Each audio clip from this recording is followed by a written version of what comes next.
Ang Barangay Maligaya sa Tarlac, isang purong agrikultural na komunidad, ay matagal nang nanatili sa isang payapa at mabagal na takbo ng buhay. Ang pamumuhay ng mga residente rito ay nakasentro sa malawak na tubuhan at maisan na nasa tabi ng Ilog Agno. Tila ba ang lahat ay umiikot sa isang pamilyar na siklo hanggang sa mapait na umaga ng Mayo 10, 2023. Tulad ng nakagawian, si Mang Juan de la Cruz, isang 62 anyos na simpleng magsasaka, ay nagising bago pa sumikat ang araw. Dali-dali niyang iginaya ang kanyang kalabaw sa bukid at nagmamadaling dumaan upang tingnan ang kanyang maisan sa floodplain. Panahon na ng pagtatanim ng mais, ang mga halaman ay lampas na sa taas ng tao, ang mga dahon ay sumasayad at bumubuo ng isang berde at tahimik na labirin. Pinaghiwalay ni Mang Juan ang mga dahon ng mais at pumasok sa loob upang suriin ang mga pananim. Panahon ng tag-ulan, kaya kailangan niyang tingnan ng maigi kung may anumang bahagi na binaha. Ang hangin sa umaga ay sariwa at malamig, tanging ang kaluskos lamang ng mga dahon ng mais ang naririnig. Ngunit habang lumalalim si Mang Juan sa gitna ng maisan, sa isang mababang bahagi ng lupa, isang kakaibang, matalas na amoy ang tumama sa kanyang ilong. Hindi ito amoy ng lupa o ng pinatuyong dahon ng mais, ito ay amoy ng patay, isang malansa at nakakapanindig balahibo na amoy. May kutob si Mang Juan na may masamang nangyari, kaya dali-dali niyang inihawi ang makapal na dahon ng mais. At ang sumalubong sa kanyang paningin ay nagpatigil sa kanya, isang lalaking buong buhay ay nagtatrabaho ng husto. Sumigaw siya ng malakas, umatras, at nadapa sa likod ng maisan. Diyos ko, may patay! Sa gitna ng maisan, sa isang mababang bahagi ng lupa, ay nakahandusay ang bangkay ng isang batang babae. Ang biktima ay walang saplot, nakabaluktot sa isang posisyon na puno ng matinding sakit. Nanginig si Mang Juan. Hindi niya tiningnan ng maigi, tumalikod lamang at tumakbo ng mabilis palabas ng maisan. Tumakbo siya na tila hindi pa siya nakakatakbo ng ganoon, patuloy na sumisigaw, sinira ang katahimikan ng buong bukirin. Ang tawag sa pulisya ay natanggap ng presinto ng Barangay Maligaya bandang 6:15 ng umaga. Dahil sa seryosong kalikasan ng insidente, agad na ipinagbigay alam ng presinto ng Barangay Maligaya ang insidente sa Tarlac City Police Station at nagpadala rin ng mga tauhan upang bantayan ang crime scene, upang pigilan ang mga mausisang residente na magpunta. Pagkaraan ng 30 minuto, dumating ang sasakyan ng Tarlac City Police Station. Si Captain Benjo Reyes, ang pinuno ng Criminal Investigation and Detection Group, CID, kasama ang kanyang mga kasamahan sa task force at forensic team, ay mabilis na lumapit sa lugar. Ang daang lupa patungo sa maisan ay agad na hinarangan. Ang crime scene ay nasa loob ng maisan, halos 100 metro mula sa pilapil, at kailangan pang pumasok ng mahirap sa pamamagitan ng paghawi ng mga dahon upang marating ito. Ipinapakita nito na sinadya ng salarin na pumili ng isang napakakubling lugar upang itapon at itago ang bangkay. Nagsuot ng guwante si Captain Reyes at maingat na lumapit. Ang biktima ay isang batang babae, tinatayang nasa 20 taong gulang. Ang bangkay ay nagsisimula ng mabulok na nagpapahiwatig na ang kamatayan ay maaaring nangyari noong nakaraang gabi. At tulad ng inilarawan ni Mang Juan, ang tanawin ay napakalungkot. Ang biktima ay ganap na hubad, at sa kanyang maputlang katawan ay kapansin-pansin ang maraming pasa at galos na nakatuon sa 2 pulso, sa 2 braso, at sa hita. Lalo na sa 2 pulso, ang mga madilim na pasa ay malinaw na nagpakita ng hugis ng mga mahigpit na daliri na nagpapahiwatig ng isang kakilakilabot na katotohanan. Ang biktima ay sinugpo at lumaban ng matindi bago namatay. Habang kinukunan ng litrato ng mga investigador ang lugar, sinimulan ng forensic team ang kanilang trabaho. Ang basa-basa pa ring lupa sa maisan pagkatapos ng ulan kagabi ay hindi sinasadyang naging isang tahimik na saksi na nagpapanatili ng huling bakas ng pakikipaglaban. Boss, may nahanap po kaming bakas, bulong ng isang forensic technician. Nakahanap sila ng 2 uri ng bakas ng paa na malinaw na magkaiba. Ang isa ay bakas ng walang sapin na paa, maliit ang sukat, na pinaniniwalaang sa biktima. Ang mga bakas ng paa na ito ay malalim na nakabaon sa lupa. Ang mga daliri ay nakakapit ng mahigpit na nagpapakita ng takot at desperadong pagtatangka na tumakas. Ang pangalawang uri ay bakas ng sapatos na pang-sports ng lalaki. Ang bakas ng sapatos ay napakalinaw at malalim na nagpapahiwatig na ang may-ari nito ay malusog at malakas. Agad na isinagawa ng mga eksperto ang pagsukat.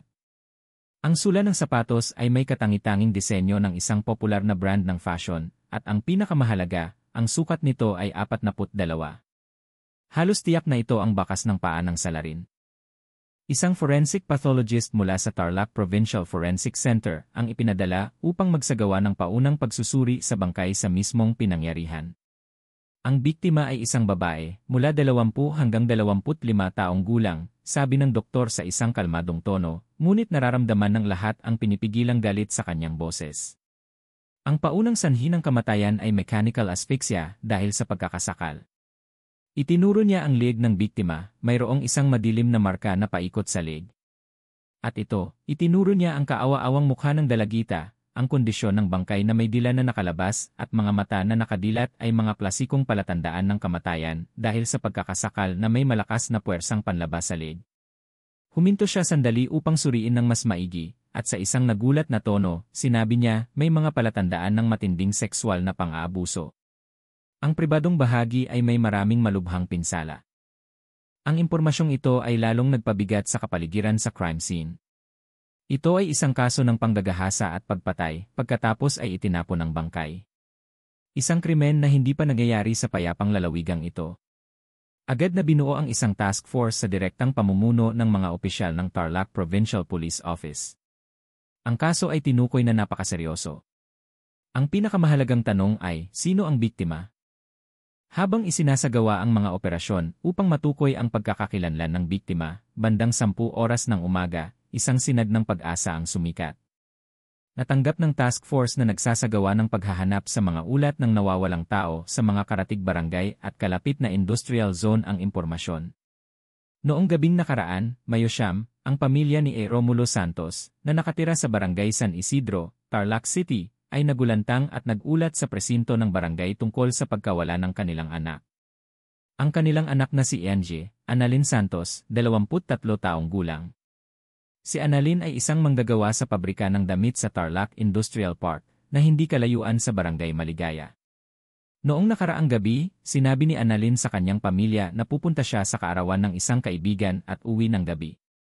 Umalis siya ng bahay bandang 7 oras ng gabi sakay ng kanyang motorsiklo. Ngunit pagsapit ng 11 oras ng gabi, nang tawagan siya ng kanyang pamilya, patay na ang kanyang telepono. Sa kutob na may masamang nangyari, hinanap siya ng kanyang pamilya sa lahat ng dako, tinanong ang kanyang mga kaibigan, ngunit walang nakakaalam kung saan siya nagpunta kagabi. Agad na ipinadala ni Captain Reyes ang sasakyan upang sunduin ang pamilya ni A. Santos sa ospital, kung saan dinala ang bangkay ng biktima para sa pagpapanatili. Ang pagkakakilanlan ay naganap sa luha. Bagaman medyo nagbago ang mukha ng biktima, si A. Santos at ang kanyang asawa, si Angie Maria Santos, ay agad na nawalan ng lakas nang makita nila ang malabong peklat sa baba at ang pulang nunal sa kanang tenga ng dalagita. Anak ko! Anak ko! Ang malakas na iyak ng ina ay umalingaw sa pasilyo ng morgue. Bakit ka namatay ng ganyan kalupit? Sino? Sino ang gumawa nito sa anak ko?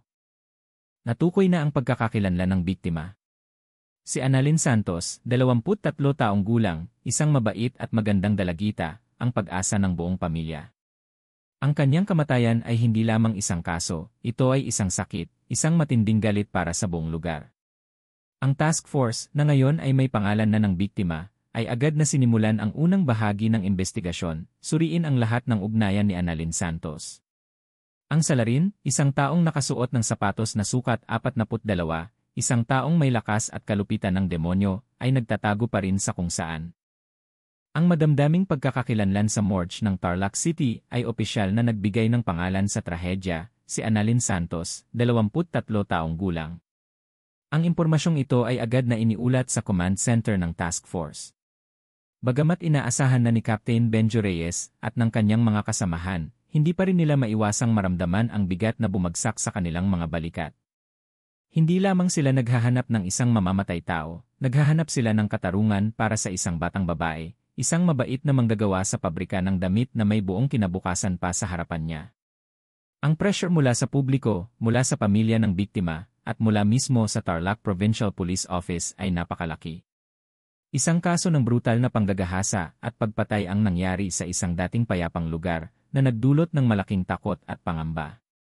Habang patuloy na nagsasagawa ng masusing paghahanap ang unang team, nilibot ang bawat metro kwadrado sa pinangyarihan ng krimen sa Maisan upang maghanap ng karagdagang ebidensya tulad ng damit, personal na gamit, o posibleng armas. Samantala, sa Provincial Forensic Center, sinimulan ang detalyadong pagsusuri. Kinagabihan ng parehong araw, ang buong forensic report ay ipinadala sa task force. Ang malamig, siyentipikong mga salita ay nagpinta ng isang larawan ng krimen na mas kakilakilabot pa sa kanilang naisip sa pinangyarihan. Kinumpirma ng ulat na ang biktima ay namatay dahil sa mechanical asphyxia, partikular na sa pagkakasakal gamit ang kamay. Ang marka sa leeg ay tumutugma sa isang malakas na pagkakasakal mula sa likod. Batay sa antas ng subcutaneous hemorrhage, ang puwersa ng pagkakasakal ay labis na brutal, na hindi nagbigay ng pagkakataon sa biktima na lumaban. At pagkatapos, ang pinakakakilakilabot na detalye, ang detalyeng nagpatindig balahibo kahit sa mga pinakamaranasang investigador. Kinumpirma ng Chief Medical Examiner na ang biktima ay dumanas ng matinding sexual na pang-aabuso na may maraming malubhang pinsala. Ngunit batay sa pagsusuri ng tissue at ang kondisyon ng pag-contract, nagpapahiwatig ang pagsusuri ng mataas na posibilidad na ang panggagahasa ay nangyari pagkatapos mamatay ang biktima. Necrophilia, bulong ni Captain Reyes, at naramdaman niya ang pagsusuka na umakyat sa kanyang lalamunan. Hindi lamang ang salarin ay isang rapist at mamamatay tao, siya ay isang demonyo, isang taong may sakit at napakabaluktot na pag-isip. Nagpataas ito ng panganib na dalhin niya ang anumang bawat fold. Ngunit nagbigay din ang forensic report ng isang sinag ng pag-asa, isang gintong ebidensya na hindi maitatanggi. Nakakuha ang forensic team ng malaking dami ng sample ng semilya ng salarin na natira sa katawan ng biktima. Matagumpay na nakuha ng laboratorio ang DNA sample ng salarin. Ito ang susi, ang biological signature na hindi mabubura na iniwan ng masamang salarin. Kapag natagpuan ng suspect, ang paghahambing ng DNA ang magiging posas na magsasara sa kanyang krimen. Batay sa lahat ng nakalap na datos, lalaking sapatos na pang-sports na sukat 42, malalim na bakas ng paa na nagpapahiwatig ng magandang pangangatawan, ang kakayahang sakalin hanggang mamatay ang isang batang babae. At ang sakit na gawa ng necrophilia, sinimula ng task force ang pagguhit ng profile ng salarin. Dapat siyang isang lalaki na may magandang pangangatawan. Sa sukat ng sapatos na 42, ang kanyang taas ay tinatayang nasa 1.70 hanggang 1.75 metro. Siya ay may labis na baluktot na pag-isip, maaaring matagal nang may sexual na obsession, at ang pinakamahalaga, dapat siyang pamilyar sa Barangay Maligaya. Alam niya na ang Maisan ay isang tahimik at kubling lugar, perpekto para sa paggawa ng krimen at pagtatago ng bangkay. Agad na hinati ang investigasyon. Isang team ang patuloy na nagsuri sa mga kilalang kriminal, mga taong may kasaysayan ng panggagahasa, pagnanakaw sa buong Tarlac City at mga karatig munisipalidad, lalo na ang mga may tumutugma na pagkakakilanlan at sukat ng sapatos. Ang isa pang team, sa pamumuno mismo ni Captain Reyes, ay nakatuon sa pagsusuri sa mga ugnayan ng biktima, si Annalyn Santos. Kakilala ba ng salarin ang biktima? Sinusundan ba niya ito? Nakipagkita ang mga investigador sa pamilya ng biktima. Sa maliit na bahay sa Barangay San Isidro, nalukob ang lungkot. Si Romulo at Yenye, Maria Santos, ang mga magulang ni Annalyn, ay umiyak hanggang sa maubos ang kanilang luha. Napakabait niya, Captain, umiiyak si Yenye, Maria. Nagtrabaho siya sa pabrika ng damit at umuwi, paminsan-minsan lang lumalabas kasama ang kanyang mga kaibigan. Hindi siya kailanman nagkaroon ng kaaway. Bakit may taong gumawa ng ganoon kalupit sa anak ko? Walang pagod na nagtanong si Captain Reyes. May kasintahan ba si Annalyn, sir? Nagpigil ng sakit si Romulo, nag-isip sandali at umiling. Hindi siya masyadong nagsasabi, pero narinig ko mga 2 buwan na ang nakakaraan ay nagkaroon siya ng away sa isang lalaki, ang pangalan niya yata ay Ramon. Isang pangalan ang nabanggit, Ramon Gonzales, 25 taong gulang, isang manggagawa rin sa isang mekaniko na malapit sa industrial zone. Ano ang relasyon nila? Tanong ni Captain Reyes. Si Annalyn ang nakipaghiwalay, dagdag ni Yenye, Maria. Masyado siyang seloso at marahas. Minsan sinampal niya si Annalyn, umuwi ang anak ko na umiiyak, at nang malaman ko, pinagbawalan ko siyang makipagkita pa sa lalaking iyon. Nang makipaghiwalay si Annalyn, patuloy ni Yenye, Maria, maraming beses siyang pumupunta sa pintuan ng bahay namin upang hanapin siya at minumura siya. Nagbanta pa siya, kung hindi ka magmamahal sa akin, huwag ka nang magmamahal sa iba. Isang pagbabanta, isang motibo ng selos, isang suspect na may kasaysayan ng karahasan. Lahat ng red flags ay nagtaas. Agad na itinalaga si Ramon Gonzales bilang numero 1 na suspect. Agad na ipinatupad ang utos para sa pagpapatawag kay Ramon Gonzales. Nang puntahan ng mga investigador ang boarding house ni Ramon, tila nagulat ang binata ngunit hindi nagpakita ng takot. Sa police headquarters, kaharap si Captain Reyes, inamin ni Ramon ang lahat. Nagkaroon kami ng relasyon ni Annalyn, sabi ni Ramon, may pagkasungit ang boses. At totoo, nagsiselos ako. Mahal ko siya, ayoko siyang mawala. Nagbabanta ako kapag galit pero nangyari na yon 2 buwan na ang nakakaraan. Pagkatapos, binablock niya ang numero ko kaya hindi na ako makakontak sa kanya. Hinayaan ko na lang, naisip ko tapos na ang lahat. Noong gabi ng Mayo-siyam, nasaan ka at ano ang ginagawa mo? Direktang tanong ni Captain Reyes. Napakunot ang noo ni Ramon, pilit na inaalala. Noong Mayo-siyam. Kagabi? Kagabi nagtatrabaho ako. Nagtatrabaho ako ng night shift mula 7 oras ng gabi hanggang 7 oras ng umaga. Bakit? Sabi mo night shift ka. Nagmamadali ang order sa aming mekaniko. Buong shift kami, 15 katao, magdamag kaming nagtatrabaho. Kung hindi kayo naniniwala, pumunta kayo sa shop at magtanong. May kamera pa nga sa shop na nakarecord. Isang pagkabigo. Agad na nagpadala si Captain Reyes ng isang team upang i-verify. At tulad ng sinabi ni Ramon, kinumpirma ng foreman ng mekaniko at ng lahat ng 14 na namanggagawa sa shift na naroon si Ramon Gonzales sa shop buong gabi at hindi umalis kahit 1 minuto.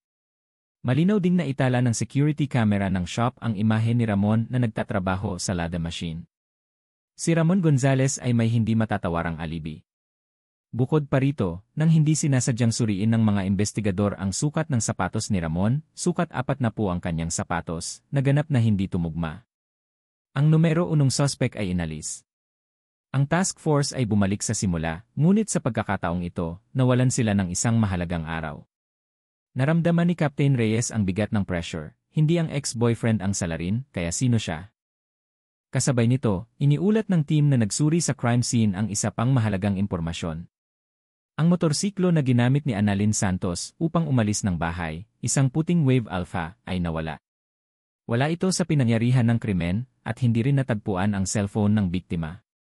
Kung gayon, bukod sa panggagahasa at pagpatay, ninakaw din ng salarin ang motorsiklo at cellphone. Ito ay isang kaso ng robbery-homicide rape. Bakit niya kinuha ang cellphone, bulong ni Captain Reyes? Upang burahin ang mga bakas ng komunikasyon. Lalo pang nagpapalakas ito sa teorya na may kakilala siya sa biktima.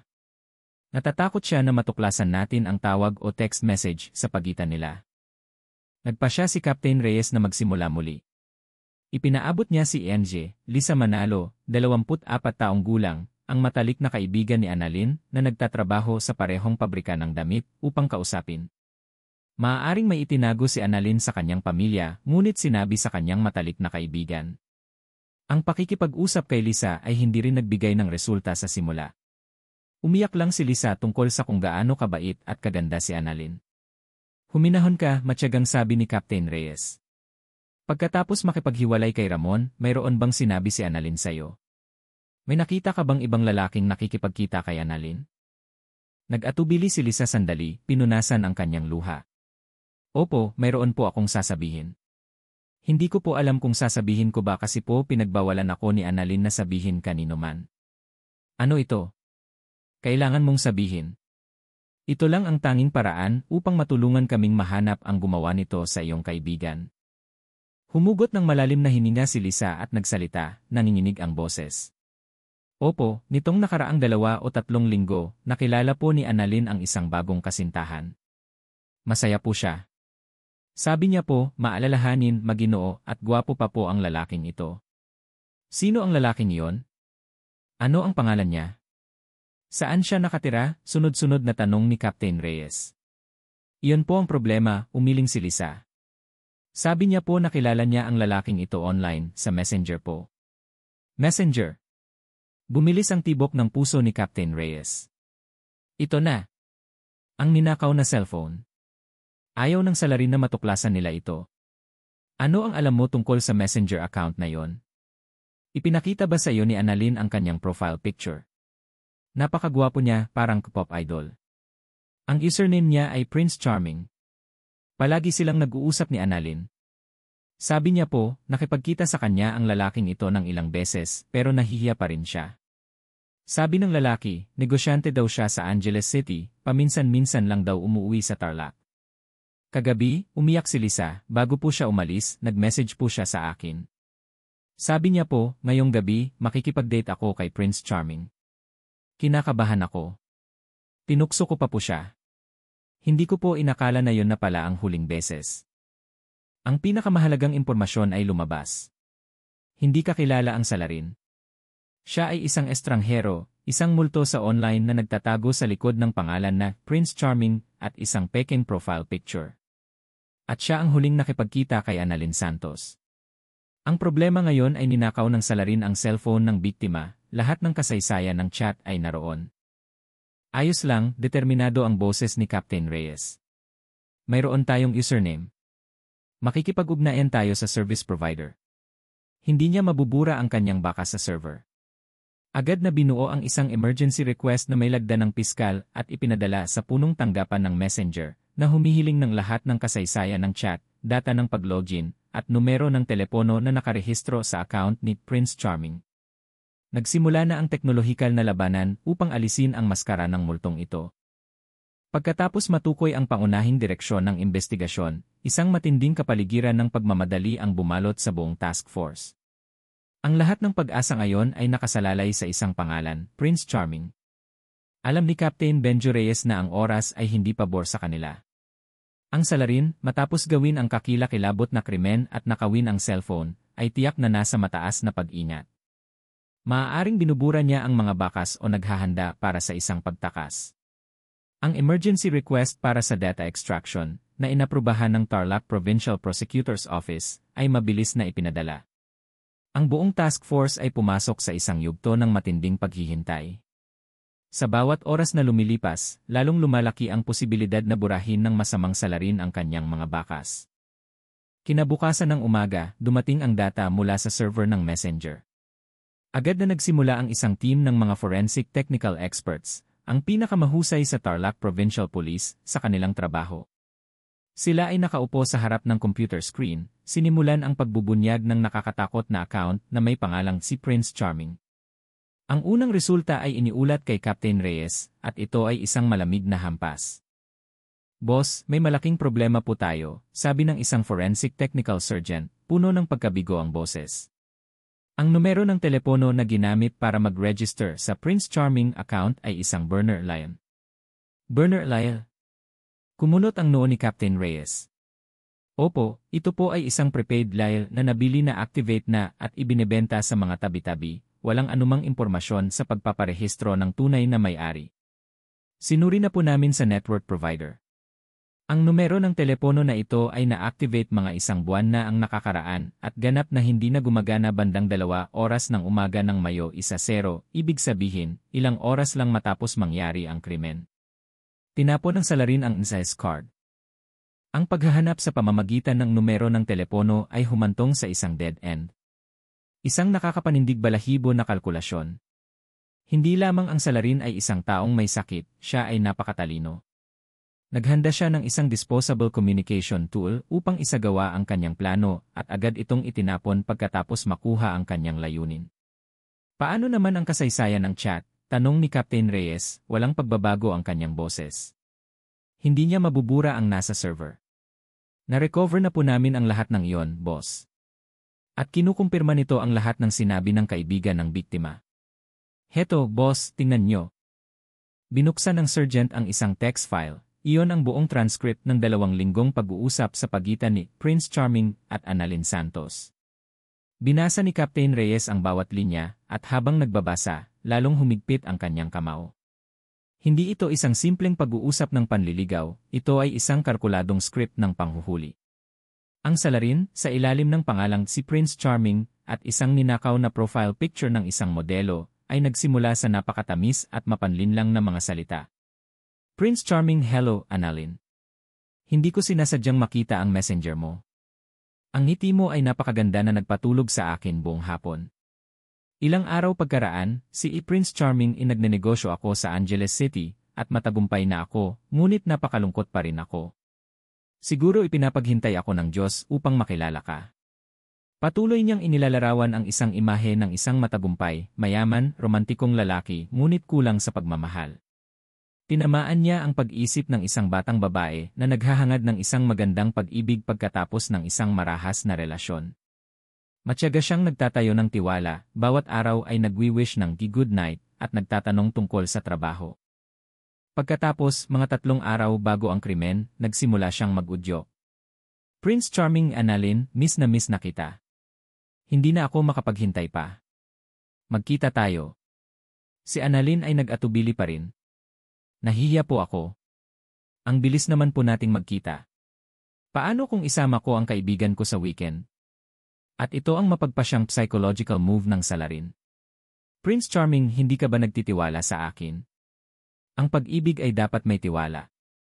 Gusto ko lang makipagkita sa iyo ng pribado sa isang tahimik na lugar upang makapag-usap tayo.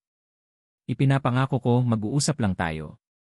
Naghanda ako ng isang espesyal na regalo para sa iyo. Kung isasama mo ang kaibigan mo, malulungkot ako. Sa huli, pumayag si Annalyn. At pagkatapos, ang huling mensahe na ipinadala bandang 7 oras ng gabi ng Mayo 9, iyon ang sentensya ng kamatayan na isinulat ng salarin. Prince Charming, Annalyn, pagkatapos mong maligo galing sa trabaho, lumabas ka na. Bandang 8 oras ng gabi, sumakay ka sa motorsiklo mo patungo sa kalsada sa Ilog Agno, doon sa likuan papunta sa Maisan sa Barangay Maligaya. Tahimik doon, walang mang-istorbo. Mag-uusap tayo ng komportable. Hihintayin kita doon. Mahal ko. Arf!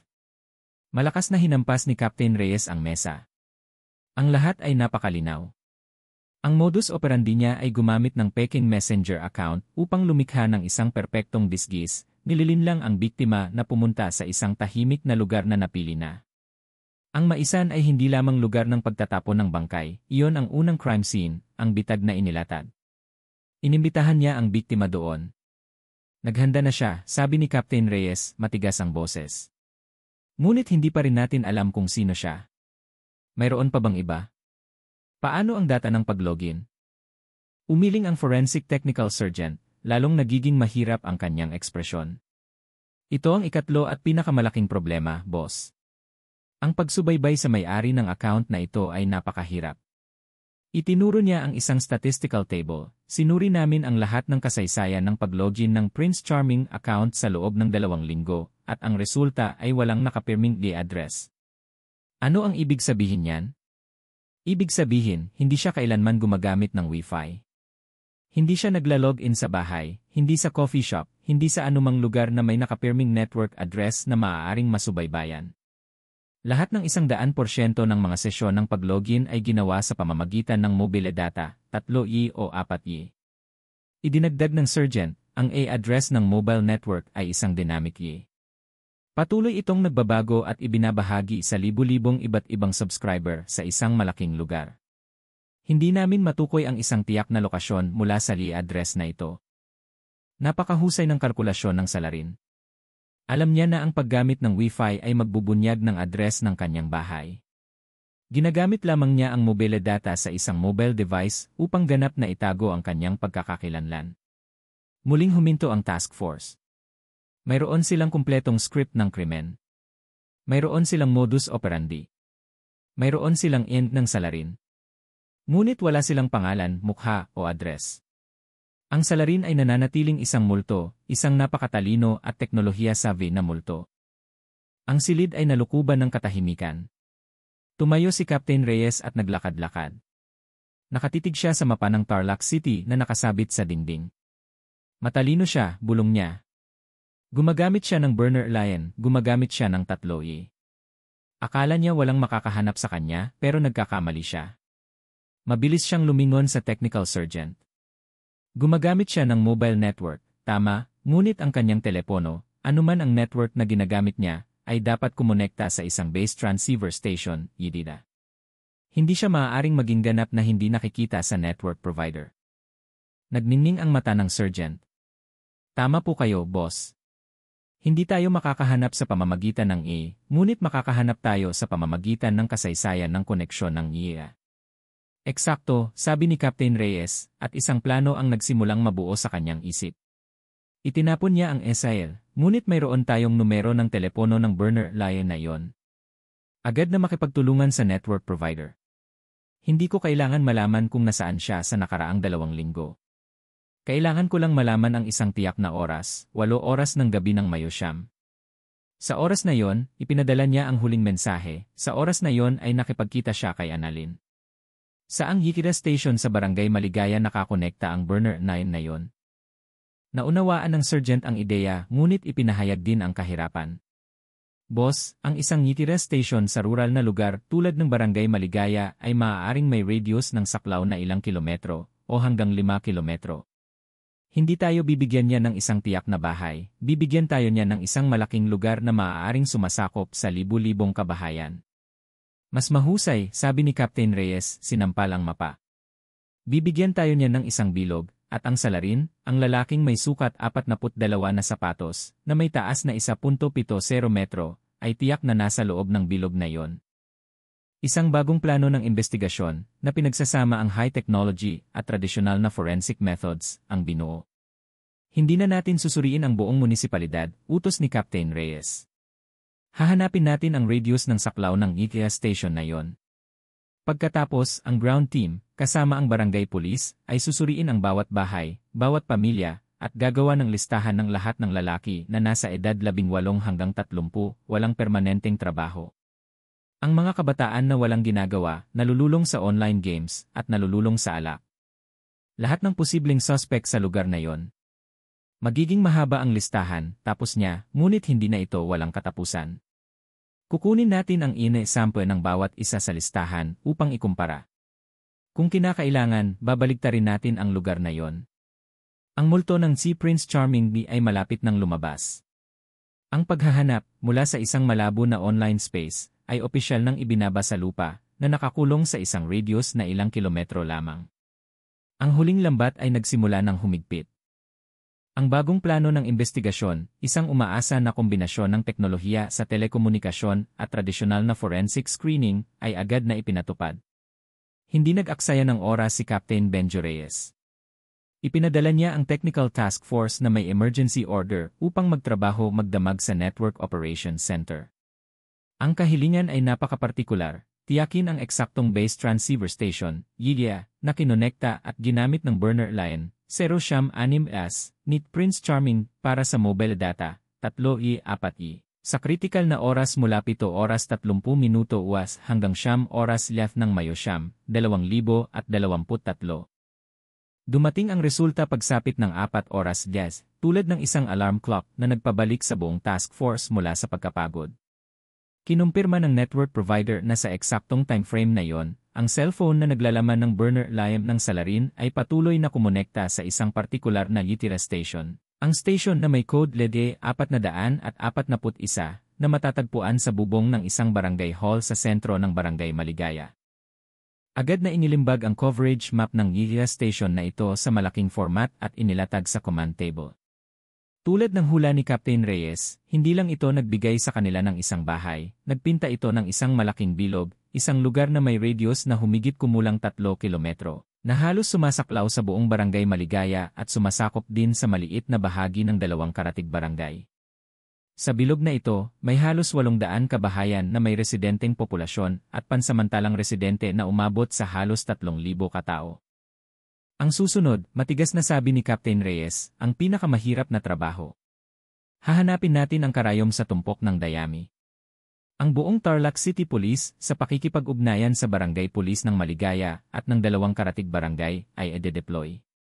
Ang misyon, magsasagawa ng pangkalahatang pag-screen, at gagawa ng listahan ng lahat ng lalaki na nasa edad 18 hanggang 35 sa loob ng 3 kilometrong radius na ito. Nagsimula ang isang malawakang investigasyon na hindi pa nangyari sa lugar. Ang mga pulis ay hinati sa 12 ng maliliit na team, dala ang mga listahan ng pamilya at screening list, pumunta sa bawat bahay at kumatok sa bawat pintuan. Ang trabaho ay napakahirap, nangangailangan ng labis na pasensya. Kailangan nilang gumamit ng dahilan ng pag-update ng data ng populasyon at pag-screen ng seguridad at kaayusan upang maiwasan ang pagkalito at pagbabala sa salarin kung nasa lugar pa rin siya. Pagkatapos ng 2 araw ng walang tigil na trabaho, isang listahan na 12-12 ng pahina ang inilatag sa mesa ni Captain Reyes. Sa kabuuan, may 417 kabataang lalaki sa edad at lugar na nakakulong. 417, bulong ni Captain Reyes, hindi natin makukuha ang sample ng lahat sa kanila. Kailangan nating mag-filter. Nagsimula ang pag-filter ng data. Ang team na nag-aanalisa ng kaso, kabilang ang mga pinakamaranasang investigador, ay nagsimula sa kanilang trabaho. Sila ay nakaupo sa conference room, inihahambing ang raw list na ito sa mga criminal records, at ang pinakamahalaga, impormasyon mula sa mga barangay police, ang mga taong nakakakilala sa kanilang lugar na parang palad nila. Ang unang mga pangalan ay binura. Juan de la Cruz, 20 taong gulang, estudyante sa Polytechnic University of the Philippines, nasa Manila. Dismissed. Pedro Santos, 30 taong gulang, bagong nagi sa Japan. Dismissed. Mario Reyes, 26 taong gulang, propesyonal na sundalo na kasalukuyang nasa serbisyo. Dismissed. Daan-daang pangalan ang inalis dahil sa malinaw na alibi. Malayo sa bahay para mag-aral, nagtatrabaho sa ibang probinsya, o may matatag na trabaho, magandang pagkatao, at walang kahina-hinalang pag-ugali. Pagkatapos ng isang magdamag na pag-filter, ang listahan ng 417 katao ay nabawasan na ngayon sa 28 pangalan. Ito ang blacklist. Ang 28 individual na ito ay may isang punto ng pagkakatulad, walang matatag na trabaho o huminto sa pag-aaral, walang ginagawa, ang ilan ay may kasaysayan ng pagnanakaw, ang ilan ay kilala sa pagkalulong sa alak at paggawa ng gulo, at isang kapansin-pansing grupo ay ang mga kabataang nalululong sa online games, na nabubuhay ng tahimik at halos hindi nakikita ng nakapaligid na lipunan. Nasa 28 katao na ito ang salarin, matigas na sabi ni Captain Reyes. Ang taong may sukat 42 na sapatos, na may taas na humigit kumulang 1.75 metro. Ngayon, kailangan nating obserbahan. Sa halip na magpatawag ng maramihan, nagpasya si Captain Reyes na gumamit ng covert surveillance. Ang mga pinakamahusay na investigador ay hinati at binigyan ng misyon na lihim na subaybayan ang mga kilos ng 28 individual na ito. Kailangan nilang malaman ang 3 bagay, tumutugma ba ang taas? Kahina-hinala ba ang lakad? At ang pinakamahalaga, anong uri ng sapatos ang suot niya? Nagsimula ang tahimik na pagsubaybay. Bawat pangalan sa blacklist ay isa-isang sinuri. Ang suspect na si Rogelio Manalo, 22 taong gulang, nalululong sa alak, taas 1.60 metro, nakasuot ng tsinelas. Dismissed. Ang suspect na si Benjamin Lim, 30 taong gulang, may kasaysayan ng pagnanakaw ng aso, taas 1.65 metro, nakasuot ng lumang leather shoes na sukat 30. Dismissed. 15 pangalan, pagkatapos ay 20 pangalan, ay isa-isang binura dahil hindi tumugma sa taas o sukat ng sapatos. Tila muling humantong sa isang dead end ang paghahanap. Hanggang sa 3 araw ng pag-screen, isang batang investigador na nagngangalang Mark ang binigyan ng misyon na subaybayan ang suspect na si Eric Cruz, 28 taong gulang, na nakatira sa Zone 6, Barangay Maligaya. Ang record ni Eric ay napakababaw, walang trabaho, nakatira kasama ang matatandang magulang, tahimik ang pagkatao, bihira lumabas, at labis na nalululong sa online games, halos hindi nakikita ng nakapaligid na lipunan. Sa loob ng 2 araw, halos hindi nakita ni investigador Mark si Eric. Ang bahay niya ay palaging sarado at tahimik, ngunit hindi sumuko si Mark. Matyaga siyang umupo sa isang tindahan ng inumin sa tapat, halos 100 metro ang layo, kunwari ay isang customer, hindi inaalis ang kanyang mata sa gate. 10 oras ng umaga ng 3 araw, bumukas ng may kalampag ang lumang bakal na gate. Lumabas ang isang matangkad at payat na binata, si Eric Cruz. Nakasuot siya ng gusot na pajama, magulo ang buhok, at malabo ang kilos, marahil dahil sa kakulangan ng tulog sa paglalaro ng online games.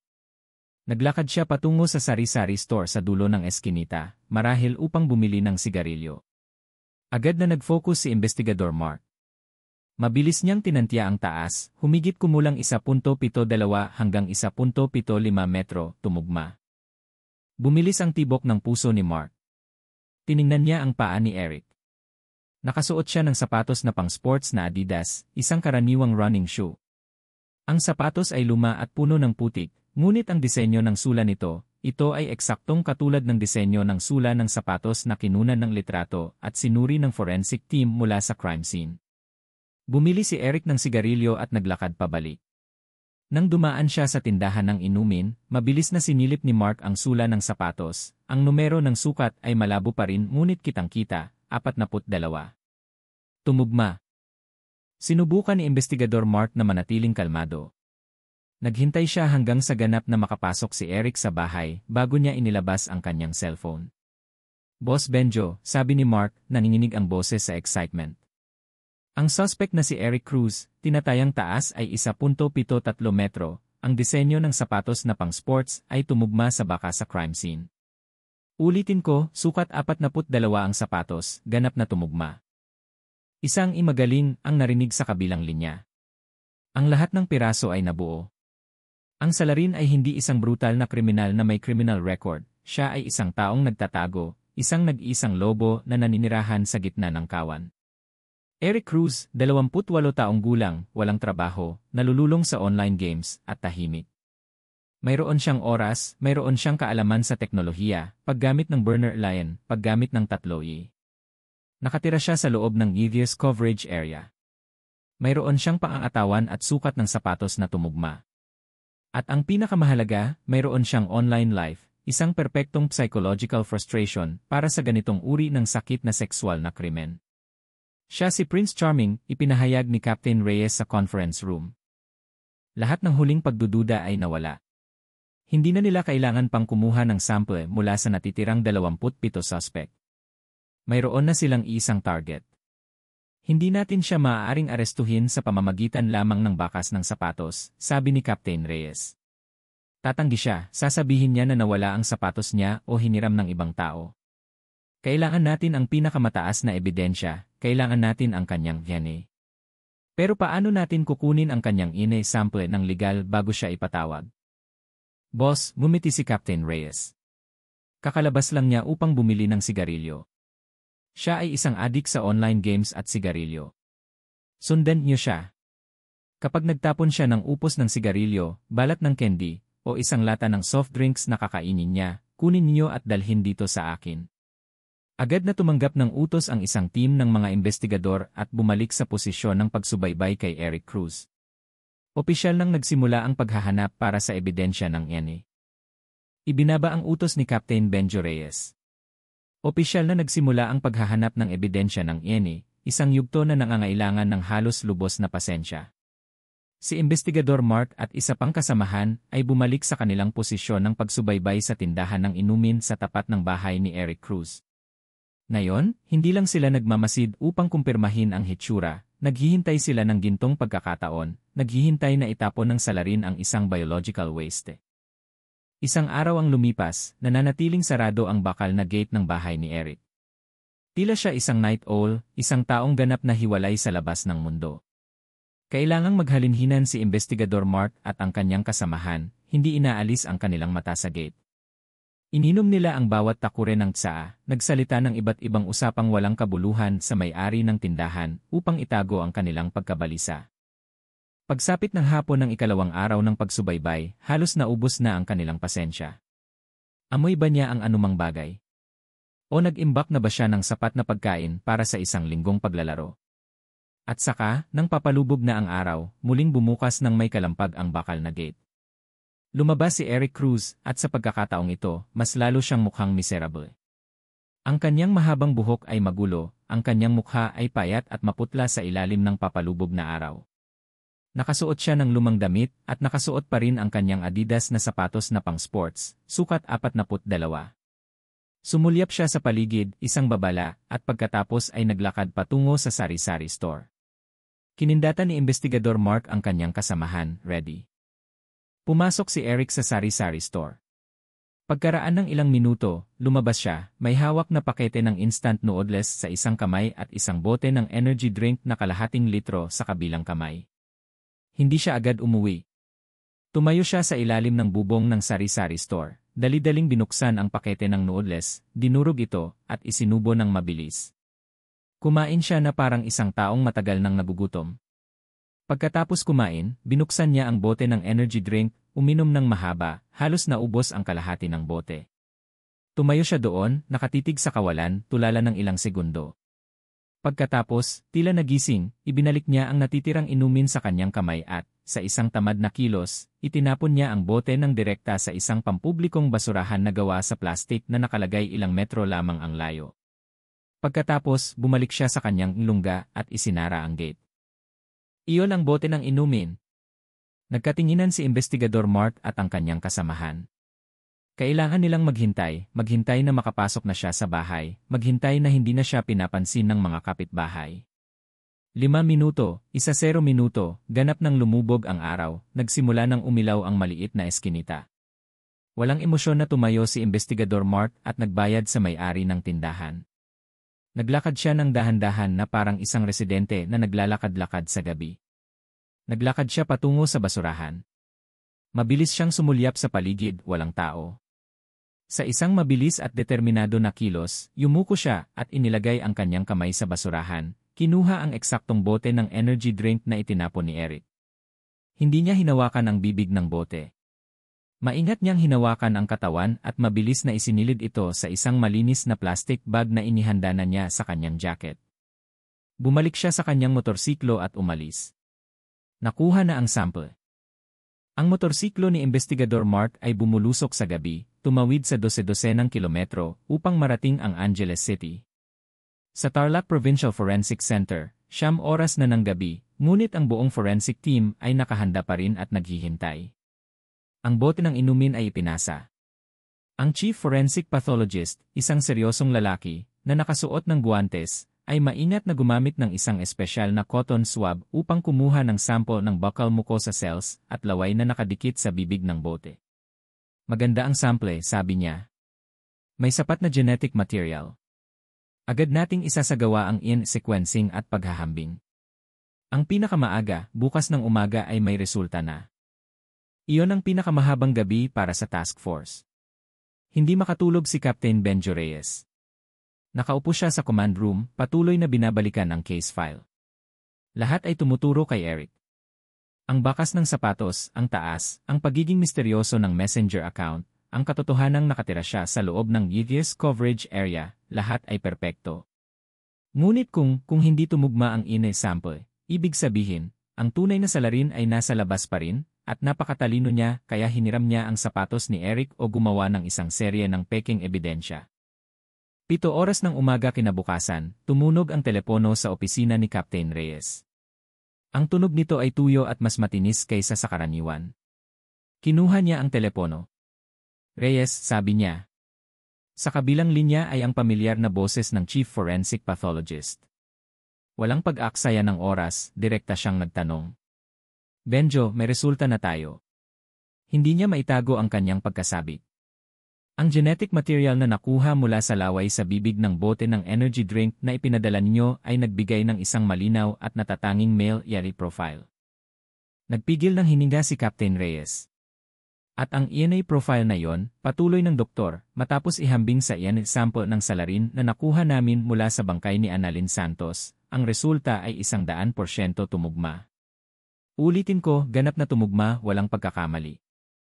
Isang malakas na tunog ang umalingaw-ngaw. Sinampal ni Captain Reyes ang mesa.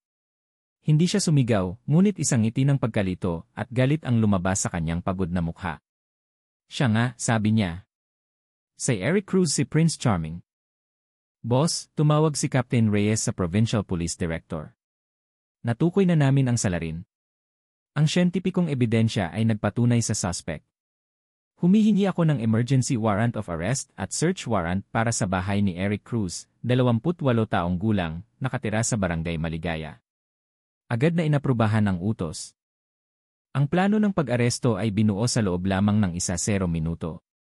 Hindi ito isang ordinaryong magnanakaw. Ito ay isang malamig na mamamatay tao na may sakit na pag-isip. Maaari siyang lumaban ng galit na galit o, mas mapanganib, magpakamatay upang sirain ang ebidensya. Kailangang mabilis, malinis, at ganap na sorpresahin ang pag-aresto. Ang oras na pinili, 8 oras ng gabi. Iyon ang golden hour para sa mga adik sa online games, ang oras kung kailan siya pinakamalalim na nalulubog sa virtual na mundo, pinakamababang alerto. 8 oras ng gabi, tahimik na ang Barangay Maligaya. Isang 16 na seater van at 2 special operations motorcycles ang tahimik na huminto sa magkabilang dulo ng eskinita patungo sa bahay ni Eric. 12 siege at special weapons and tactics, SWAT, personnel, na nakasuot ng plainclothes at light body armor sa loob, ay mabilis na nag-deploy. Kumilos sila na parang mga multo sa gabi. 4 ang nagbabantay sa likod na gate, 8 na pinamumunuan mismo ni Captain Reyes, ang lumapit sa pangunahing gate. Madilim ang bahay ni Eric, tanging isang bintana lamang sa likod na silid ang naglalabas ng kumikislap na asul at pulang ilaw na katangian ng screen ng computer. Mula sa labas, maririnig ang tunog ng putukan at malakas na sigawan ng isang video game. Nandoon pa rin siya, naglalaro pa rin. Kinindata ni Captain Reyes, 2 SWAT personnel ang gumamit ng maliit na hydraulic jack sa siwang ng gate. Isang tuyong i-crack ang umalingaw-ngaw, nabali ang kandado ng gate, at pumasok ang buong team sa bakuran. Nakakandado ang pangunahing pintuan ng bahay. Sirain ang pinto, utos ni Captain Reyes. Isang SWAT personnel ang gumamit ng balikat upang malakas na sumira, bumukas ang lumang kahoy na pinto. Pulisya! Lahat huminto. Ang matatandang magulang ni Eric, na nakaupo at nanonood ng sa sala, ay nagulat, maputlang maputla. Ano ang ginagawa ninyo? Nanginginig ang boses ng ama. Isinasagawa namin ang warrant of arrest. Lahat umupo, matigas na sabi ng isang investigador at mabilis na kinontrol ang mag-asawa. Hindi huminto si Captain Reyes at ang pangunahing task force, dumiretso sila sa likod na silid kung saan may kumikislap na ilaw. Nakakandado rin ang pinto ng silid ni Eric mula sa loob. Walang babala, isang sipa ang bumuka sa pinto. Eksaktong nakita nila ang kanilang hula. Sa magulong silid na may amoy ng amag at sigarilyo, nakaupo si Eric Cruz. Nakasuot siya ng headphones, nakatitig sa screen, at mabilis na nagtatype sa keyboard. Nasa gitna siya ng isang laban, at hindi niya narinig ang tunog ng pagkasira ng gate, ang tunog ng pagbasag ng pangunahing pinto. Nang lumapit si Captain Reyes, mabilis na hinila ng kanyang bakal na kamay ang headphones mula sa tenga ni Eric, doon lamang siya nagulat.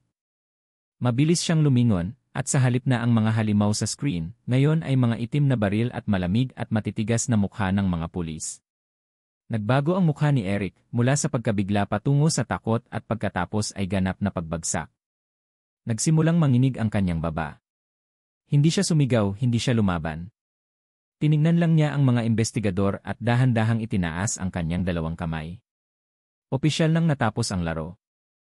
Eric Cruz, inaresto ka dahil sa krimen ng pagpatay at panggagahasa, sabi ni Captain Reyes, walang emosyon ang boses. Ang malamig na posas ay humigpit sa kanyang pulso.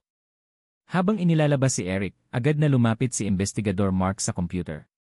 Sa screen, namatay na ang karakter ni Eric sa laro, ngunit sa taskbar, maliwanag pa rin ang icon ng messenger. Inilipat ni Mark ang mouse at nag-click, lumabas ang account ni Prince Charming, at naroon pa rin ang huling mensahe na ipinadala kay Annalyn Santos. Isang investigador ang yumuko sa ilalim ng kama. Kinuha niya ang isang pares ng Adidas na sapatos na pang-sports, sukat 42. Sa ilalim ng sula, nakakapit pa rin ang matabang lupa ng maisa ng Barangay Maligaya. 1 oras ng umaga, sa punong tanggapan ng Tarlac City Police Station, makapal ang tensyon. Si Eric Cruz, 28 taong gulang, ang demonyo na may mukha ng isang adik sa online games, ay nakaupo ng nakabaluktot sa interrogation room. Pinalitan na siya ng kanyang kulungan na damit. Ang lamig ng gabi, o marahil ang lamig ng takot, ay nagpatindig ng balahibo sa kanya. Nakaupo siya sa harap ni Captain Benjo Reyes. Pagkatapos ng paunang pagkabigla ng siya ay arestuhin, tila nahulog si Eric sa isang estado ng kawalan ng pakiramdam. Yumuko lamang siya, iniiwasan ang direktang tingin ng SID chief. Sanay na siya sa pagtaka sa virtual na mundo, at ngayon, nang hilahin siya sa liwanag, alam lang niya na gamitin ang katahimikan bilang kanyang huling panangga. Eric Cruz, nagsimula si Captain Reyes, ang kanyang boses ay malalim at malinaw, umalinggaw sa maliit na silid. Alam mo ba kung bakit ka nakaupo dito? Umiling si Eric, isang mahina at parang bata na pag-iling. Hindi ko alam. Nagkamali kayo ng pag-aresto sa akin. Naglalaro lang ako ng games. Wala akong ginawa. Isang mahina at katawa-tawa na pagtanggi sa krimen. Hindi nagpakita ng pagmamadali si Captain Reyes. Inaasahan na niya ito. Itinulak niya ang unang litrato patungo kay Eric. Iyon ay isang screenshot ng computer screen ni Eric na may nakalog-in na Prince Charming Messenger account. Prince Charming, sabi ni Captain Reyes. Pamilyar ka ba sa pangalang ito? Nagulat si Eric, tumingala, at may takot sa kanyang mga mata. Hindi ko alam. Kaibigan ko yan. Pinahiram ko lang sa kanya ang computer ko. Isang walang ingat at katawa-tawa na kasinungalingan. Kaibigan. Pinigil ni Captain Reyes ang kanyang kilay. Isang kaibigan na hindi totoo, gumagamit ng larawan ng isang sikat na male model, nagre-register gamit ang burner line, at gumagana lamang sa 3i. Akala mo ba mga bata kami, Eric? Hindi niya hinintay na sumagot si Eric. Itinulak niya ang pangalawang litrato. Iyon ay isang litrato ng Adidas na sapatos na pang-sports, sukat 42, na puno ng putik, na natagpuan sa ilalim ng kama niya. Paano naman ang sapatos na ito? Patuloy ni Captain Reyes. Ito rin ba ay sa kaibigan mo o pinahiram mo sa kanya? Pagkatapos ay pumasok siya sa maisa ng barangay Maligaya noong gabi ng Mayo-siyam, at pagkatapos ay dinala niya pabalik at itinago sa ilalim ng kama mo. Nagsimulang pawisan ang noo ni Eric. Binuksan niya ang kanyang bibig upang may sabihin, ngunit walang lumabas na salita. Hindi niya maipaliwanag. Naglakad-lakad ako doon. Naglakad ako pero wala akong nakitang sinuman. Wala akong pinatay, nagsimula siyang sumigaw. Isang reaksyon ng pagtatanggol mula sa isang taong naipit sa isang sulok. Patuloy ka pa ring tumatanggi, umiling si Captain Reyes, ang kanyang boses ay may halong pagkontempt at awa. Binigyan ka namin ng pagkakataon, ngunit hindi mo pinahahalagahan. Tingnan mo, Eric, sa panahong ito, hindi maitatago ang krimen. Gaano ka man katuso, hindi mo mabubura ang iyong sariling bakas. Tumayo ang chief. Lumapit siya sa mesa at inilatag ang isang manipis na folder. Binuksan niya ito. Ito ang huling suntok. Ayoko sanang ipakita ito, sabi niya. Gusto ko sanang magsisi ka ng kusa, ngunit pinili mo ang landas ng kasinungalingan, kaya basahin mo ito. Itinulak niya ang forensic report patungo kay Eric. Ano ang natagpuan namin sa crime scene? Ang iyong sukat 42 na sapatos. Ano ang natagpuan namin sa katawan ng biktima, si Annalyn Santos? Sample ng semilya ng rapist. At itinuro niya ang bote ng energy drink na nakuha ni Investigador Mark. Ang ebidensya ay nakalagay na ngayon sa isang plastic bag sa mesa. Natagpuan namin ang bote ng inumin na ito sa basurahan. Ang bote ng inumin na ininom at itinapon mo. Kinuha namin ang iyong sample ng laway mula sa bibig ng bote. Ang resulta ng pagsusuri, sabi ni Captain Reyes sa bawat salita na parang isang martilyo, ang DNA sample mula sa laway sa bote ng inumin at ang DNA sample mula sa semilya sa katawan ng biktima ay 100% tumugma. Ito ay sayo, Eric Cruz. Ganap na katahimikan ang bumalot sa silid. Nakatitig si Eric sa forensic report. Hindi niya lubos na nauunawaan ang mga siyentipikong termino, ngunit nabasa niya ang mga salitang tumugma at ang numerong 100%. Ang kanyang huling panangga ay nawasak. Ibinunyag siya ng agham. Wala nang kasinungalingan na makakapagligtas pa sa kanya. Nagulo ang mukha ng 28 anyos na binata. Hindi na siya sumigaw. Yumuko siya sa mesa, nanginginig ang kanyang mga balikat. Ang kanyang hikbi ay hindi dahil sa pagsisisi kundi sa matinding takot ng isang sugarol na natalo ang huling laro. Halos 0 minuto ang lumipas bago muling tumingala si Eric. Ang kanyang mukha ay basa ng luha at sipon, isang kaawa-awa at kasuklam-suklam na mukha. Hindi ko sinasadya, bulong niya, basag ang kanyang boses. Hindi ko gustong patayin siya. Hindi ko gusto. Kung gayon, magtapat ka, umupo si Captain Reyes, malamig ang boses. Magtapat ka ng buong katotohanan. Iyan lang ang tanging magagawa mo ngayon. Bakit mo ginawa yan? At pagkatapos, nagsimulang magtapat si Eric. Ang kanyang brutal at prangkang pag-amin ay nagpinta ng isang kumpletong larawan ng isang demonyo na pinalaki ng kalungkutan, adiksyon, at masasamang pagnanasa. Wala po akong trabaho sa loob ng 3 taon, nagsimula siya. Wala akong kaibigan. Itinuring ako ng mga magulang ko na wala akong kwenta. Naglalaro lang ako ng games, araw-araw, pareho. Mas marami akong oras sa game kaysa sa labas. Malungkot po ako. Madalas akong nanonood ng mga porno sa internet. Habang nanonood ako, mas lalo akong nakakaramdam ng pagkainis. Sa game, hari ako, pero sa totoong buhay, hindi ako makapagsalita sa isang babae. Isang buwan na ang nakakaraan, patuloy niya, naisip kong gumawa ng peking messenger account. Kinuha ko ang larawan ng isang K-pop model sa internet, mukha siyang gwapo at mayaman. Pinangalanan ko siyang Prince Charming. Bumili ako ng burner Lyle sa isang tindahan. Nagpasya akong hindi ko gagamitin ang Wi-Fi sa bahay. Nabasa ko sa internet na kapag ginamit mo ang 3Y4Y, hindi ka mahahanap ng pulis. Nagsimula akong maghanap ng mga babae sa malapit at nakita ko ang messenger ni Annalyn. Maganda siya. Sa kanyang profile picture, alam kong mabait siya, madaling magtiwala. Nagsimula akong mag-text. Gumanap ako bilang Prince Charming, isang matagumpay na negosyante sa Angeles City. Gumamit ako ng mga matatamis na salita na natutunan ko sa internet. Hindi ko inakala na maniniwala siya. Sinabi niya sa akin ang lahat. Tungkol sa kanyang trabaho, kanyang pamilya, at ang katotohanang nakipaghiwalay lang siya sa kanyang dating kasintahan na marahas. Habang nagkukwento siya, mas lalo kong nakikita na madaling lokohin siya. Nililigawan ko siya sa loob ng 2 linggo. Nagkunwari akong abala. Pinaniwala ko siya na ako ay isang seryosong lalaki. Tapos, nagpa siya ako na panahon na para makipagkita sa kanya. Pinili ko ang maisan, sabi niya, nanginginig ang boses. Alam ko ang lugar na yon. Nung bata pa ako, madalas akong naglalaro doon. Napakatahimik. Sa gabi, walang tao. Nagsinungaling ako na gusto kong magkaroon ng tahimik at romantikong lugar upang makapag-usap. Noong gabing iyon, ipinikit niya ang kanyang mata na tila muling nararanasan ang nakakapanindig balahibo na sandali, dumating ako doon ng mas maaga. Itinago ko ang aking motorsiklo sa malayo sa kawayanan. Naglakad ako, kinakabahan ako, natatakot at nasasabik. Bandang 8 oras, dumating siya. Huminto siya sa kanyang motorsiklo sa gilid ng pilapil at naglakad papasok. Tinawag niya, Prince Charming. Lumabas ako mula sa hanay ng mais. Nakita niya ako at natigilan ang kanyang mukha. Hindi niya ako nakilala. Nagtanong siya, sino ka? Nasaan si Prince Charming? Sinabi ko, ako si Prince Charming. Tiningnan niya ako mula ulo hanggang paa sa aking lumang damit. Alam niyang niloko siya. Sumigaw siya, manloloko.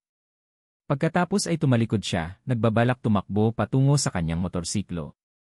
Hindi ko na alam kung ano ang iniisip ko. Sumigaw si Eric. Kinalmot niya ang kanyang magulong buhok. Hindi ko siya maaaring hayaang umalis. Kung umalis siya, isusumbong niya ako sa pulis. Arestuhin ako. Tumakbo ako. Hinawakan ko ang kanyang braso. Mas malakas siya sa akala ko. Lumaban siya ng matindi. Kinamot niya ako. Sumigaw. Natakot ako. Natakot ako na baka may makarinig na nagtatrabaho sa bukid sa gabi. Gusto ko lang siyang tumahimik. Tumahimik! Sumigaw siya. Ginamit ko ang aking kamay. Sinakal ko siya mula sa likod. Sinakal ko siya ng buong lakas. Nagpupumiglas siya pagkatapos ay humina at nawalan ng malay at tumahimik. Binitiwan ko siya. Nahulog siya sa lupa. Tinawag ko, Annalyn. Annalyn, pero hindi siya sumagot. Alam kong patay na siya. Natatakot ako. Nanginginig siya. Tumakbo ako pero nakita ko siya doon, walang saplot. Paumanhin, nakita ko siya doon na walang galaw. Ang aking masamang pagnanasa, muling nagising. Mas malakas ito kaysa sa takot. Hindi ko na makontrol ang sarili ko. Alam kong patay na siya, pero ginawa ko pa rin. Hindi niya tinapos ang pangungusap, ngunit naunawaan ng mga investigador ang malupit na gawa ng necrophilia. Pagkatapos ko, patuloy niya, ang kanyang boses ay naging walang buhay, doon ko lang talaga naintindihan. Kailangan kong burahin ang mga bakas. Ikinakaladkad ko ang bangkay sa malalim na bahagi ng maisan at itinapon sa mababang bahagi. Bumalik ako sa motorsiklo niya. Kinuha ko ang kanyang wallet at cellphone. Akala ko, kapag itinapon ko lang ang cellphone at binura ang messenger, walang makakahanap sa akin. Pinaandar ko ang motorsiklo niya, humarurot ako palayo, itinapon sa isang kanal sa ibang barangay. Pagkatapos, naglakad ako pauwi. Nakarating ako ng bahay bandang 3 oras ng umaga. Naligo ako ng maigi. Itinago ko ang sapatos na puno ng putik sa ilalim ng kama. Akala ko tapos na ang lahat. Akala ko walang makakahanap kay Prince Charming. Kinabukasan ng umaga, binuksan ko ulit ang computer, naglaro ulit ako upang subukang makalimot sa lahat. Ang nakakapanindig balahibo, hubad na pag-amin ay natapos.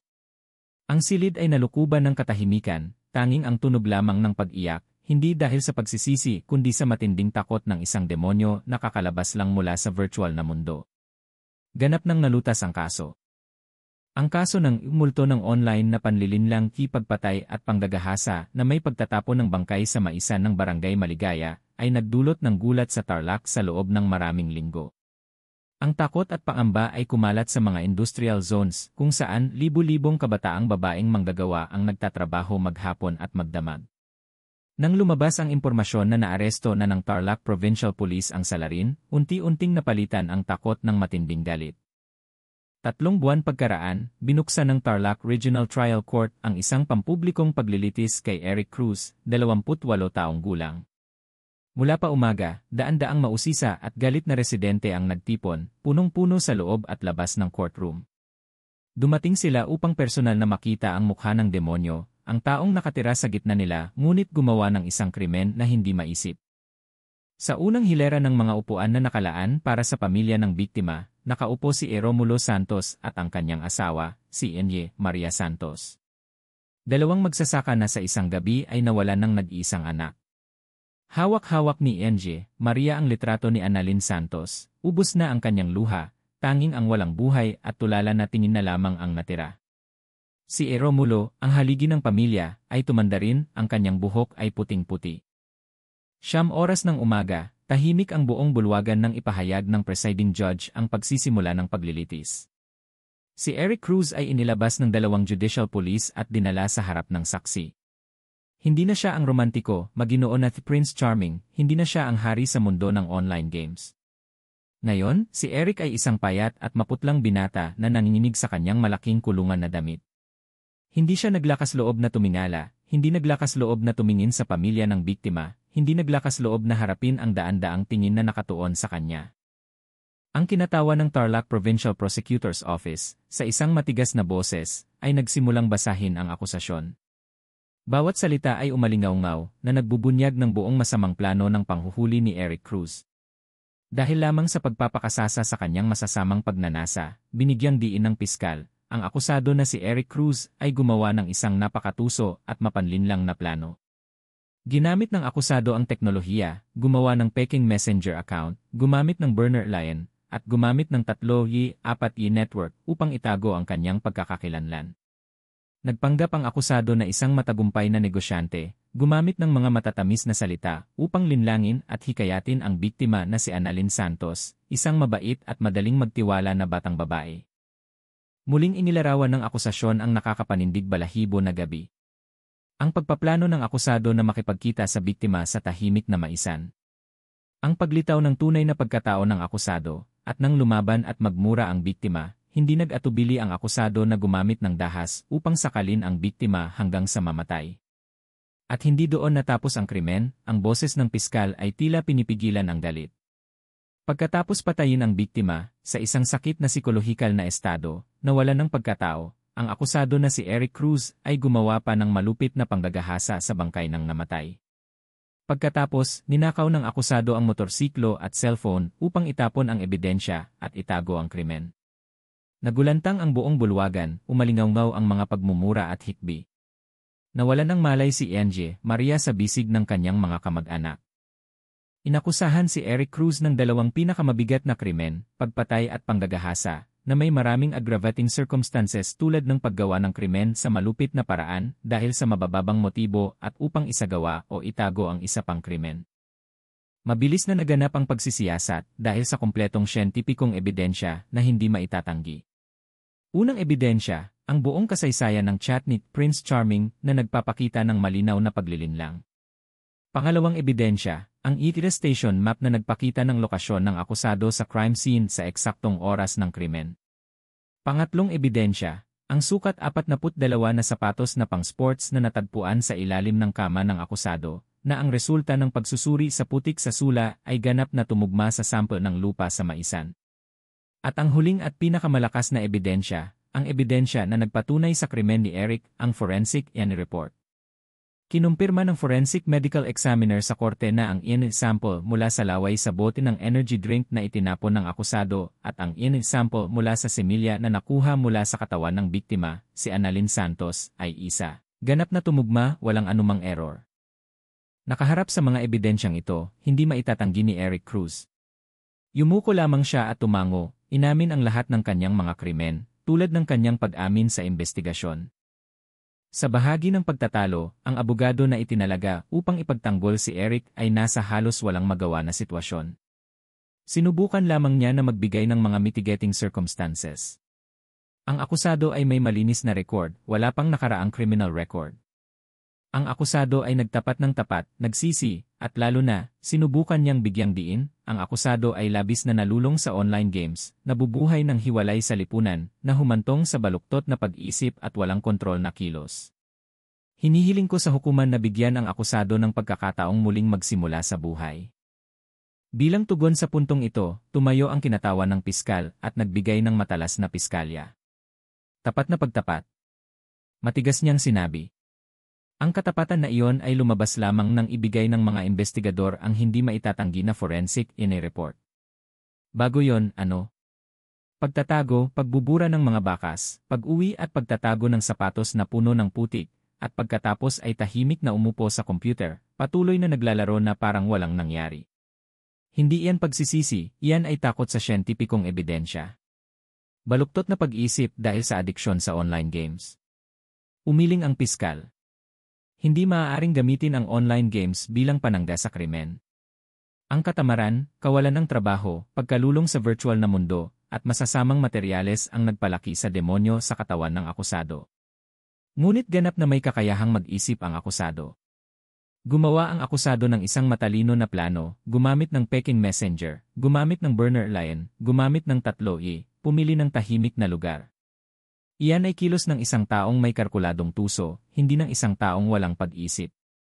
Ang kilos ng akusado, umalingangbaw ang kanyang boses, ay ang sukdulan ng kalupitan na wala ng pagkatao. Hindi lamang kinuha ng akusado ang buhay ng isang batang babae, sinira din niya ang kanyang dignidad kahit patay na siya. Hindi maaaring patawarin ang krimen na yan. Walang anumang sentensya ang makakabayad sa sakit na idinulot ng akusado sa pamilya ng biktima at ang takot sa lipunan. Wala nang kakayahan ang akusado na mapagaling. Sa makatuwid, iminumungkahi ng piskal sa hukuman na ipataw ang pinakamataas na parusa, kamatayan. Nang bigyan ng pagkakataong magsalita sa huli, nanginginig na tumayo si Eric Cruz. Wala na siyang ekspresyon ng kawalan ng pakiramdam. Ngayon, nahaharap sa kamatayan, doon lang siya natakot. Lumuhod siya, humarap sa pamilya ng biktima, at paulit-ulit na yumukod. Mga sir, ma'am, humihingi po ako ng tawad. Nagkamali po ako. Isa po akong hayop. Hindi po ako tao. Hinihiling ko po sa inyo na patawarin po ninyo ako. Nagmamakaawa po ako sa hukuman. Pakiusap, huwag po ninyo akong patayin. Hinihiling ko po ng isang pagkakataon na mabuhay. Nangangako po ako na magbabago. Natatakot po akong mamatay. Ang kanyang pag-iyak at pagmamakaawa ay lalong nagpagalit sa mga naroroon. Pagkatapos ng 30 minutong deliberation, bumalik ang hukuman. Binasa ng presiding judge, sa isang seryoso at matigas na boses, ang sentensya. Nabatid ng hukuman na ito ay isang napakaseryosong kaso. Ipinahayag ng presiding judge, ang krimen ng akusado na si Eric Cruz ay organisado, inihanda, napakatuso at mapanlinlang, na gumamit ng mataas na teknolohiya at tiwala ng biktima upang gawin ang krimen. Ang kilos ng akusado ay labis na malupit, brutal, na wala ng pagkatao, nagpapakita ng matinding pagwawalang bahala sa batas. Winasak ng akusado ang buhay ng biktima sa malupit na paraan, pagkatapos ay inabuso ang kanyang bangkay, na nagdulot ng matinding galit sa publiko. Wala nang kakayahan ng akusado na mapagaling, kailangan ipataw ang pinakamahigpit na parusa, upang ganap na alisin siya sa lipunan. Dahil sa mga nabanggit, nagpasya ang hukuman na ipataw ang parusang kamatayan kay Eric Cruz para sa krimen ng pagpatay. Nagpasya ring ipataw kay Eric Cruz ang 20 taong pagkakakulong para sa krimen ng panggagahasa. Nagpasya ring ipataw kay Eric Cruz ang 5 taong pagkakakulong para sa krimen ng pagnanakaw. Ang kabuang pinagsamang parusa para sa lahat ng 3 krimen ay nagpapataw kay Eric Cruz ng parusang kamatayan.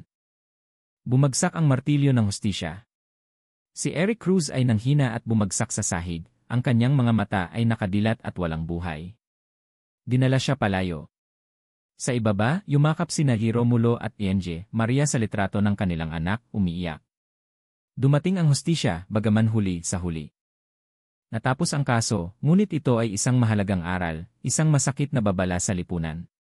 Ipinapakita nito ang panganib ng virtual na mundo kung saan ang mga demonyo ay maaaring magsuot ng maskara ng isang si Prince Charming, gumagamit ng mga matatamis na salita upang mangakit. Ito ay isang aral sa pag-iingat para sa lahat ng kabataang babae. Huwag kailanman mawala ng pag-iingat, huwag kailanman magtiwala, at lalo na, huwag kailanman makipagkita sa isang estranghero na nakilala online sa mga tahimik at liblib na lugar. Ipinapakita rin ng kaso ang panganib ng isang tahimik na pamumuhay, adiksyon sa online games, at pagkalulong sa masasamang materyales. Maaari nitong gawing isang sakit na halimaw ang isang ordinaryong tao na naninirahan sa tabi natin nang hindi natin nalalaman. At sa huli, ang kasong ito ay isang mahusay na tagumpay ng Tarlac Provincial Police. Sa isang kaso na tila humantong sa isang dead end, walang bakas, walang saksi, sila ay matyaga at matalas. Pinagsama nila ng perpekto ang teknolohiya sa telekomunikasyon sa pagsubaybay sa UTS station at tradisyonal na forensic methods sa pag-screen ng mga suspect at pagkuha ng DNA mula sa ebidensya. Upang hilahin ang multo mula sa virtual na mundo at ipabayad sa kanya ang kanyang mga krimen.